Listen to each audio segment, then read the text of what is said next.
Job, chapitre 37. Mon cœur est tout tremblant, il bondit hors de sa place.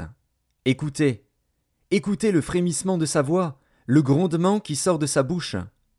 Il le fait rouler dans toute l'étendue des cieux, et son éclair brille jusqu'aux extrémités de la terre. Puis éclate un rugissement. Il tonne de sa voix majestueuse.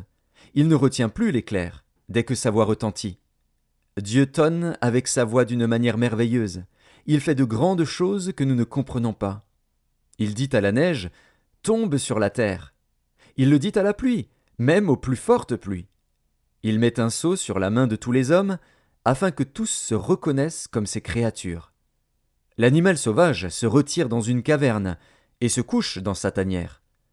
L'ouragan vient du midi, et le froid des vents du nord. Par son souffle, Dieu produit la glace. Il réduit l'espace où se répandaient les eaux. Il charge de vapeur les nuages, il les disperse étincelants. Leurs évolutions varient selon ses desseins, pour l'accomplissement de tout ce qu'il leur ordonne, sur la face de la terre habitée. C'est comme une verge dont il frappe sa terre, ou comme un signe de son amour, qu'il les fait apparaître. Job, sois attentif à ces choses. Considère encore les merveilles de Dieu. Sais-tu comment Dieu les dirige et fait briller son nuage étincelant? Comprends-tu le balancement des nuées, les merveilles de celui dont la science est parfaite?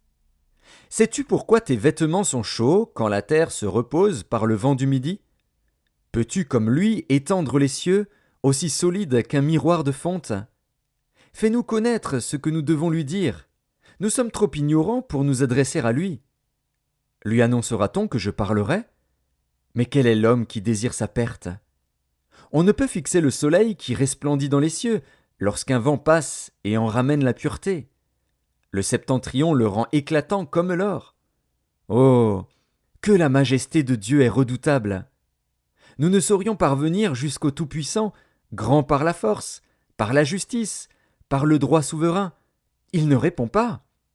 C'est pourquoi les hommes doivent le craindre. Il ne porte les regards sur aucun sage.